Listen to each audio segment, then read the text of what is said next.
ओम नमः शिवाय। हर हर महादेव। मैं नीलम आप सभी का आपके अपने चैनल प्रभु भक्ति संगीत में हार्दिक स्वागत करती हूँ। भक्तजनों, आज फाल्गुन मास के कृष्ण पक्ष की चतुर्थी तिथि का समापन हो जाएगा। समापन होगा सुबह 8:53 पे। तो उसके बाद में आपको आज से अमावस्या प्रारंभ हो जाएगी और अमावस्या तिथि का समापन होगा कल 28 फरवरी को 6:14 पर। तो इस हिसाब से आज अमावस्या का दिन है और कि जो भी भक्त अमावस्या का व्रत रखते हैं वो आज ही अमावस्या का व्रत भी रख सकते हैं। तो आइए आज हम सुनते हैं फाल्गुन मास के आगे का महात्म्य। आगे के अध्याय में सूची कहने लगे, धर्मराज अब मैं धर्मारण्य तीर्थ के उत्तम महात्म्य की दूसरी कथा कहता हूँ, ध्यान से सुनो। धर्मारण्य में सत्यलोक से जिस प्रकार से सरस्वती जी आई वह प्रसंग भी सुनिए। एक समय प्रभात कालीन सूर्य के समान तेजस्वी और सभी शास्त्रों में प्रवीण महामुनि सीमित महर्षि मार्कंडेय कहने लगे कि हे भगवान, आपने ब्रह्मा जी की पुत्री जिस सरस्वती नदी को उतारा है वह दर्शन करने से प्राणियों के पापों का नाश करने वाली और पुण्य देने वाली, उसके महात्मा का भी वर्णन कीजिए। तब मार्कंडेय जी को शरण देने वाली सरस्वती देवी को भाद्रपद मास के शुक्ल पक्ष की पुण्यम द्वादशी तिथि को धर्मारण्य तीर्थ के अंतर्गत द्वारवती तीर्थ में उतारा था। द्वारावती तीर्थ मुनियों और गंधर्व से सेवित है। उक्त तिथि को उस तीर्थ में पिंडदान आदि करना चाहिए। उसमें पितरों का दिया हुआ तर्पण दान आदि अक्षय होता है और श्राद्धकर्ता भी उसके फल को प्राप्त करते हैं। यह महत्वपूर्ण उपाख्यान पापों का नाशक और पुण्यदायक है। पवित्र वस्तुओं में पवित्र और महापापों का निवारण करने वाला है। सरस्वती जी का जल सभी मंगलों के लिए भी मंगलकारक और परम पवित्र है। प्रभास तीर्थ के मध्य में सरस्वती जी का जो पुण्यम जल है वह क्या ऊपर के लोकों में सुलभ है। सरस्वती जी का जल मनुष्यों की ब्रह्म हत्या को भी दूर करता है। सरस्वती जी में स्नान और देवता पितरों का तर्पण करके उसके बाद पिंड देने वाले मनुष्य फिर कभी माता का दूध पीने वाले शिशु नहीं होते, अर्थात वे मोक्ष प्राप्त कर लेते हैं। बार बार जीवन मरण के चक्कर में नहीं पड़ते।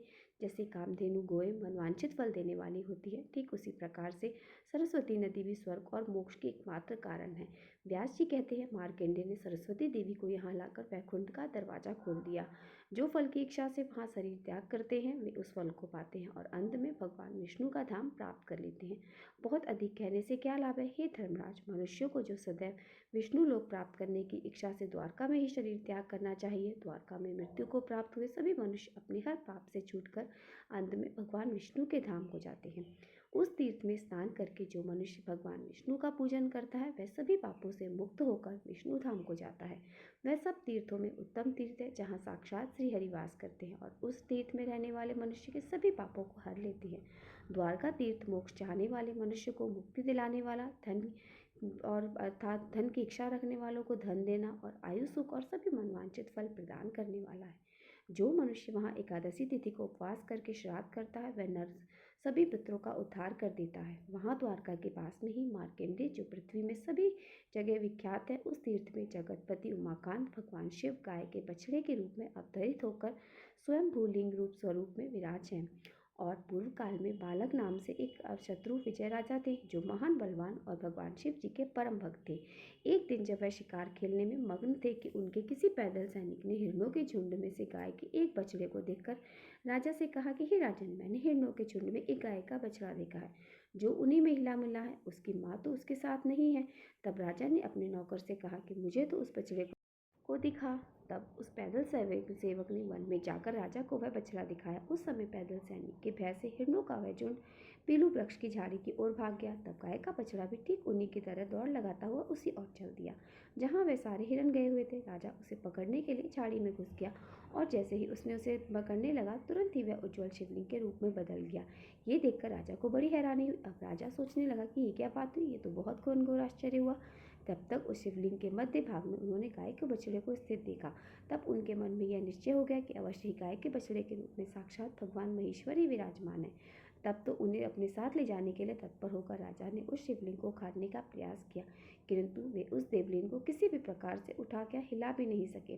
तब राजा के सभी देवताओं ने भगवान शंकर से प्रार्थना की। देवतागण कहने लगे, हे प्रभु महेश्वर भगवान सर्वदेवेश्वर, आपको सभी लोगों का हित साधन करने की इच्छा से शुक्ल लिंग रूप में स्थित होना चाहिए। श्री महादेव जी कहने लगे, देवतागणों, मैं यहाँ सदा ही लिंग रूप में स्थित रहूंगा। भाद्रपद में कृष्ण पक्ष में अमावस्या के दिन मेरा प्राकट्य होगा, इसलिए उस दिन विधि पूर्वक स्नान करके जो लोग इस शिवलिंग का पूजन करेंगे उसमें कोई भय नहीं होगा। यहाँ पिंडदान करने से पूर्वजों को सदा के लिए उत्तम लोक की प्राप्ति होगी और उन्हें किसी भी पाप और नरक कुंड से नहीं बचाना पड़ेगा। और अन्य अन्य नरकों में गिरे हुए अथवा पशु पक्षियों की योनियों में पड़े हुए जो पितर हैं उन्हें भी यहाँ एक बार पिंड दान करने मात्र से अक्षय गति की प्राप्ति हो जाती है, उन्हें मोक्ष प्रदान हो जाता है। इसके बाद तो राजा वल्लाह ने सभी देवताओं के समीप उस शिवलिंग को स्थापित किया और लोकहित की कामना से अनेक प्रकार के दान किए। जब तक वे उस लिंग की पूजा कर रहे थे तब तक उस साक्षात भगवान जी भी वहाँ आ गए।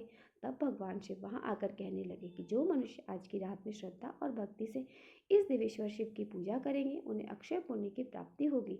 जो गीता शास्त्र का पढ़ते हुए जागरण करेंगे वे मनुष्य अपनी 1000 पीढ़ियों का उद्धार कर देंगे। यह देवादिदेव भगवान शिव का अद्भुत। जो मनुष्य भक्ति पूर्वक इसका महात्म्य सुनता है वह अपने सभी पापों से मुक्त हो जाता है। हे गोवत्स नाम से विख्यात शिवलिंग मनुष्यों को परम पुण्य प्रदान करने वाला है। वह अनेक जन्मों के पापों का नाश कर देता है। ऐसा मार्कंडेय जी कहने लगे। जिनका मन पाप से दूषित है, जिनके मन में पाप ही पाप भरे हैं, उनके पाप युक्त शरीर की शुद्धि के लिए उस तीर्थ में स्नान आदि आवश्यक है। गोवत्स तीर्थ में एक बार किया हुआ स्नान भी मनुष्य को रुद्र लोक प्रदान करने वाला है। वहाँ पर खासकर भाद्रपद मास में उस पक्ष के अंत में कूप के तट पर तर्पण और श्राद्ध करने से कलयुग में पितरों को सबसे अधिक तृप्ति मिलती है।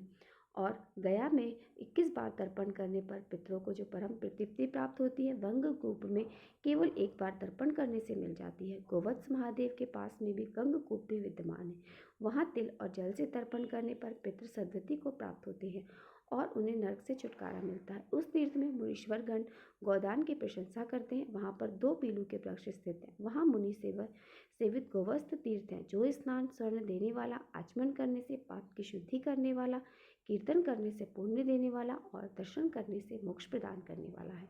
गोवत्स तीर्थ से नर्क कोण में लोह यष्टि दिखाई पड़ती है। वहाँ स्वयंभू लिंग के स्वरूप में भगवान शंकर साक्षात विराजमान है।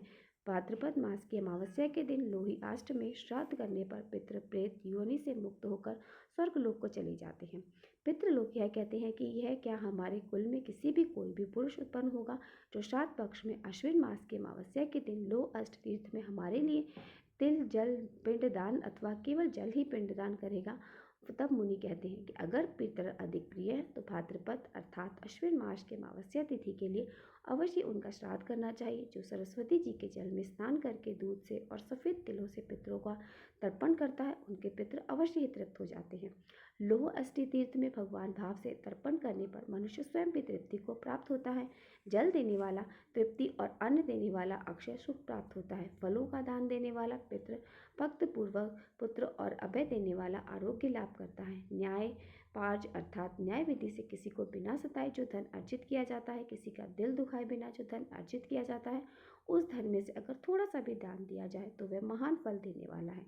उस तीर्थ में स्नान करने से मनुष्य भगवान शिव का पार्षद हो जाता है। तो यह थी आज की कथा जिसमें आपने जाना किस प्रकार अमावस्या तिथि के दिन हमारे द्वारा किया गया पिंडदान तर्पण आदि से हमारे पितरों को मोक्ष मिल जाता है। इतना ही नहीं 101 पीढ़ियों का उद्धार हो जाता है। और इतना ही नहीं बल्कि जो भी व्यक्ति श्राद्ध तर्पण आदि करता है, अपने पितरों के नाम से फलों को सब्जियों को दान में देता है, जल का दान करता है, उनका भी उद्धार हो जाता है। अंत में ऐसे व्यक्ति अपने पितरों के साथ ही भगवान शिव के पार्षद बन जाते हैं। अब सुनिए पितृ चालीसा पाठ, जिसे सुनने मात्र से पितृ दोष दूर हो जाता है और पितरों की कृपा भी प्राप्त होती है। हे पितरेश्वर, आपको दे दियो आशीर्वाद, चरणाशीष नवा दियो, रख दो सर पर हाथ। सबसे पहले गणपत पाछे घर का देव, मनावा जी है पितरेश्वर, दया रखियो करियो। मन की छाया जी पितरेश्वर, करो मार्ग उजागर, चरण रज की मुक्ति सागर, परम उपकार। पितरेश्वर की ना मनुष्य योनि में जन्म, दीना मात्र पितृदेव, मन जो भावे सोई, अमित जीवन फल पावे। जय जय जय पितृ सी साई, पितृ ऋण बिन मुक्ति नाही, चारों ओर प्रताप तुम्हार संकट में तेरा ही सहारा नारायण। आधार सृष्टि का पितृ जी, अंश उसी दृष्टि का, प्रथम पूजन प्रभु आज्ञ सुनाते, भाग्य द्वार आप ही खुलवा दे। झुन झुन उन्हें दरबार है, साज सब देव संग आप विराजे। प्रसन्न होए मन वांछित फल दी, कुपित होए बुद्धि हर लीना। पितर महिमा सबसे जिनका गुण गावे नर नारी, तीन मंड में आप विराजे। वसु रुद्र आदित्य में साज, नाथ सकल संपदा तुम्हारी। मैं सेवक समेत सुत नारी, छप्पन भोग नहीं है भाते, शुद्ध जल से ही तृप्त हो जाते। तुमरे भजन परम हितकारी, छोटे बड़े सभी अधिकारी। भानु उदय संग आप है पूजा, वे पाँच अंजुलि जल रिजवे। ध्वज पताका मंडपे साजे, अखंड ज्योति में आप विराजे। सदियों पुरानी ज्योति तुम्हारी, धन्य हुई जन्मभूमि हमारी। शहीद हम यहाँ पूजते, मातृ भक्ति संदेश सुनाते। जगत पितर सिद्धांत हमारा, धर्म जाति का नहीं है नारा। हिंदू मुस्लिम सिख ईसाई सब पूजे भाई। हिंदू वंश वृक्ष है हमारा, जान से ज्यादा हमको प्यार। गंगा ये मरु प्रदेश की पितृ तर्पण, अनावर परवेश की बंधु चोर।